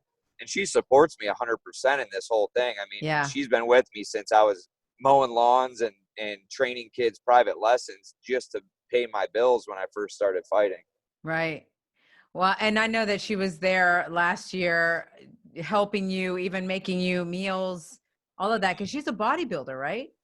Yeah, she's a IFB bikini pro, and she actually just competed at the Olympia 2 weeks ago. So we were in Vegas for that. So, and that was like the pinnacle of her sport. So it was awesome to support her through that. And we both kind of have our separate lives in what we do. And on top of that, she's a dental hygienist. Like, she works hard and she's a hard worker. So, and there's something to be said about that, where she could have resentment towards me for always being gone and her having to take care of everything at the house, just little daily things when she works full time and goes to the gym after work every day. But I mean, she does it well, and she understands that this is what I have to do right now for our family and our future. What would another $1 million do for you? Because what did the first one do? The first $1 million was able to put a comfort level on us with just being able to refinance our house, like just get in a good rate, the position we wanted to be in, things we wanted to do that we weren't able to do before, put money into some investment accounts where the money's making money for us. It basically just gave us the freedom that we needed to basically jumpstart the future that we're trying to start with our family. So I think that's what the first $1 million definitely helped with. And I mean, obviously when it comes down to it, there's a lot of money that you have to pay in taxes before any of that money is really yours. But we're able to do the things we want to do, and we're able to live comfortably and enjoy our lives. And I think that's something that we've worked hard for over the last 8 or 9 years just to get to this point. So this is really just the beginning, where you have that breakthrough, where there's been multiple times where I've wanted to just hang it up and be like, I can work a regular job. I could coach at a Big Ten college and make, $100-some thousand a year, whatever it is. Like, there were plenty of times where I said that, where I wasn't really making the money I wanted to make. And so this was kind of the breakthrough to prove to myself and others around me, even family members who were kind of like, they supported me, but on the back end, you could hear them talk to other people about it and kind of wonder whether or not I was at the level that I am. So it just proves everybody wrong. I mean, even some of my own family members. So that it was good for that, but it wasn't meant for me to win. That wasn't really meant to prove anything to anybody but myself, that I could go through that 5 fights and get it done within a 6-month period. Because before that, the most I've ever fought that close to each other was like, I had 2 fights one time within 6 weeks of each other. And that was the only, everything else was like 6 months apart. That's what's so crazy. I mean, you think of the concept, for example, for UFC, and most of the guys are fighting once, maybe twice a year. How the hell do you make money that way? I don't get it. Thing. Yeah, that's the thing that's crazy too. And like, I don't like to get into the financial situation of the UFC too much, but I have so many good friends that are within the top 10 or top 15 of the UFC, and their regular fight purses they don't add up to what my regular fight purses are. And it's like, it just doesn't make sense. Yeah. And it's a lot of things where I feel that it's not fair to them, but they also chose to be in that organization because they want to say that they're a UFC fighter or whatever. I don't know, whatever it is, but popularity or fame or whatever. For me, it's just to prove that I'm the best at what I do. So I don't care where it is. So you never had the inkling to go to UFC? I mean, I did. I always said I wanted to be the UFC champ because everybody's like, the UFC champ is the best at that weight class, regardless of what anybody else thinks. So it was always that way. But there was everything that had to do with the negativity I heard from it was always from the financial standpoint. Yeah. And for me, this is why I do it, is to be able to put money away and be able to support myself and my family. So if I can't do that and be the champ there, what's the point of that? Yeah. So yeah, I was just going to say, so the fact that you got to be the champ last year, even though it wasn't UFC, did that feel fulfilling? Because sometimes we put dreams in our heads so hard. And at the time, I'm sure when you were wanting to be the UFC champ, PFL was not even around. So it's not like you were like, I want to be the PFL champ. No, because UFC is it, right? So we put sometimes though goals and dreams and visions so hard ingrained in our minds that if it doesn't look that way, it doesn't fulfill us. Well, there was a time after my 7th pro fight, I won a title for RFA, which was at the time one of the biggest kind of feeder programs for the UFC. Mm-hmm. And they didn't have any interest in picking me up after that fight. And so it turned into, what do I do now? They really didn't. I was 7-0 at the time. They really didn't want to bring me on. And I took a short notice fight with World Series of Fighting and been with them ever since. But it's because a lot of it's because of that. I didn't have any interest from the UFC, and it turned into blessing because I was a 2-time World Series of Fighting champ, which evolved into PFL, which I won the first season of. So everything has its place. And I mean, who knows if I would have got picked up by the UFC, where I would be right now in the division or financially or whatever it may be. But I feel like that was kind of a setback, even though it was off of a win. That was a kind of a setback because that was my main goal at the time, to get to the UFC. And then when that didn't happen, I was blessed with the opportunity to fight for World Series of Fighting. And then it just turned into, I was a multiple-time champ at World Series of Fighting. And then PFL's coming around. And then I won the PFL. So, I mean, your path, you never know what way your path is going to go. Right. And so you have to kind of just take it in stride. And there's times where it can feel low and frustrating. And then you're going to have the highs, like winning the PFL playoffs and winning the belt and the $1 million check on New Year's Eve. Like there's nothing like that feeling, to be honest. I mean, when it comes down to it, when you realize it's all about being your best version of yourself over all the money. The money doesn't really matter, but the money is definitely nice. And a lot of people struggle because of money. So yeah. Wow. No, but I love that you're looking at the silver lining of things, because sometimes the path does look different. And then if we just listen, we go, you know what? Thank God that didn't happen, because it set me on this path. Yeah, exactly. That's awesome. All right. So you got a big competitor that's heading your way October 17th on Friday. Gaji Ramanov. Yep. Whoa, Russian. These Russians are pretty fierce. They've shown this season. What are you thinking? What's your mindset going into this?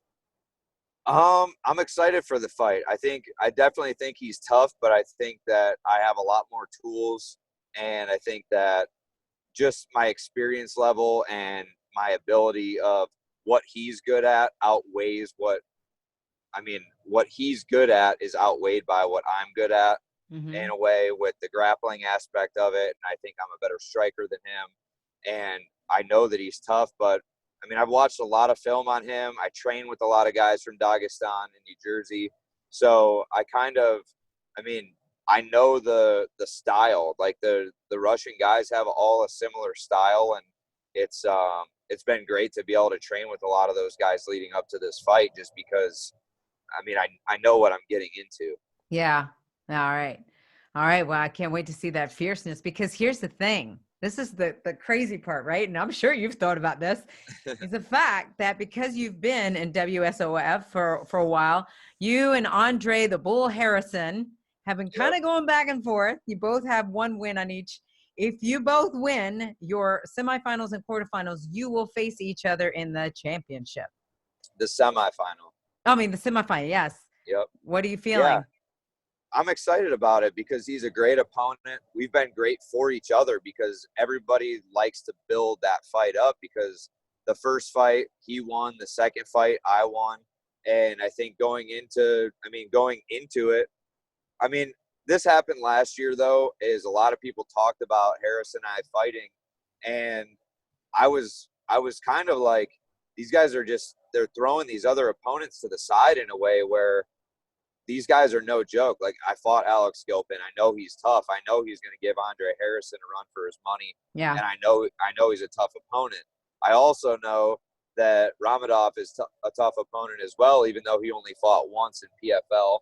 And I know he has great tools, even though we only saw it once. So I never look past the first opponent, because you never know what can happen. I mean, I'm focused on just the Russian, but the thought of a trilogy fight in the semifinal again is pretty cool to think about either way. Yeah. But I like the fact that you're not overlooking Gaji. I think a lot of people make that mistake. And so it is all about focusing what you got to do here. But man, fighting 2 fights in one night. Whoa. Much respect to you. But I do hope that I get to announce you twice. Me too. That's what I'm hoping for. I put a lot of work into it, and I'm ready. I've prepared. I mean, we're basically in the last couple days of camp, and then we go into our last little bit to where we just go into our weight cut, stuff like that. So, I mean, everything that I've done up to this point has prepared me for 2 fights, and I'm excited. I'm prepared for any opponent, and I feel like that's how you have to train anyway. A lot of people just train for one guy because that's the style and that's what they have to do. But I feel like if I train to make myself better every day in the gym, I'm only going to make more strides. So that's kind of what I do. And obviously we have to know what each opponent does as well for scouting. But when it comes down to it, you just have to focus on yourself. And that's what I try to do. Yeah. So the Party Palmer, are you still the Party Palmer? Yeah, still the party. Not right now, but after the fight, I hope. After the fight? Yeah. I think I saw you at the casino tables after the last one. Yeah. After the Atlantic City fight, I stayed up till like 6:30 in the morning. Yeah. And we partied all night long, and then I got up at 9 a.m. and drove all the way back to Ohio. So that was a rough day, yeah. On 2 hours of sleep? And in July, I drove from AC to Columbus that morning too. So I just like to get back home to my dogs, get back home to living regular life, because it's so short. You only have a couple weeks before you have to go back into fight camp for the next one. So. All right. Well, you just got to be careful, man. Please be careful. All right. My final question to you that I love to ask: has your chase for glory looked the way you thought it was going to look? I believe so, but I think this is only the start of it. And I think I'm going to keep chasing it. And as long as I keep making higher goals and better goals, I hope I never reach it. But as long as I keep reaching the little goals along the way, I think we're doing something. Oh, I love that. So you're in the journey. You're not even in the destination. Yeah. You're in the journey. That's so awesome. Too many people worry about the destination. The journey is the fun part of it. Yeah. Oh, the destination is really death. Like, that's the end. True. Like the journey, Whoa. The journey, I've never heard it put that way. Ouch. You're right. It is like whatever people's beliefs are about afterlife is whatever, but the journey is really your life right now. So you can't you can't focus on destination. It's got to be what you're doing right now and what you plan to do while you're here. Wow. Wow, you just shifted my whole perspective. So thank you for that. That's amazing. Thank you. All right, I'll see you in the cage on Friday. Congratulations for the journey thus far, and good luck to you. Thank you very much. I appreciate it. And before we leave, I want to make sure you tell everybody how to find you on social media so they can follow you and they can DM you and encourage and support you. On Instagram, it's at Lance Palmer. On Facebook, it's Lance Palmer MMA. And on Twitter, it is at Lance Palmer. You can find me on all three of those. Awesome. Awesome. Thank you so much. Thank you. Chasing Glory with Lilian Garcia. And there you have Lance Palmer and also Chris Wade's journey of chasing glory. Whoa. Okay, so as you guys may or may not know, my whole purpose of bringing them on here was to share their stories so that you guys get to know what MMA fighters go through, what difference they are from the WWE superstars, and what goes on in the mindset of a fighter, because they're going in with a killer mentality. And Lance Palmer talked about it, how he can switch from being such a nice, humble guy into a machine when he is in there. So good luck to you both. Thank you for being vulnerable. Thank you for being, as we call here, real, raw, and inspiring. All right, so the PFL playoffs are going to continue. Like I said, this Thursday they compete, and then October 31st, we will be back here at Mandalay Bay. And then don't forget that it's all wrapping up New Year's Eve, Madison Square Garden in New York City, where $1 million in each division is given away. The other exciting thing this month is that Breast Cancer Awareness Month is in full swing, and I say exciting because so much focus is put into it that a lot of money is raised. Now, I'm not going to talk to you guys about donating. That's up to you. You know ways to donate. But I am going to say this. My mother was saved from breast cancer because she went in to get a mammogram. So if some of you are due for a mammogram and you're holding back from going, please don't. Please go in, take care of yourself. You gotta put yourself first when it comes to health so that you can be there for everyone else. Get that mammogram that you need. Definitely, ladies, every single week, every month, I should say, self-check. And guys, don't forget that breast cancer also affects you. So right here is the information if you guys are looking to donate to breast cancer, and if you want more information about how you do the self-exam, it is on the screen right now. Because don't forget that you can watch the show, youtube.com/Lilian Garcia. Also, you can follow the show at Chasing Glory on Instagram, at Lilian Garcia on Instagram and Twitter, and Lilian Garcia official fan page on Facebook. Okay, until next week, from Mandalay Bay, from Las Vegas, much peace, love, and passion to you. And remember to go out there, always be yourself, and trust that it's enough. See you guys later. Bye. Thanks for joining us here on Chasing Glory from executive producer Lilian Garcia. Don't forget to share this episode with your friends, and be sure to subscribe at Apple Podcasts or wherever you get your favorite shows.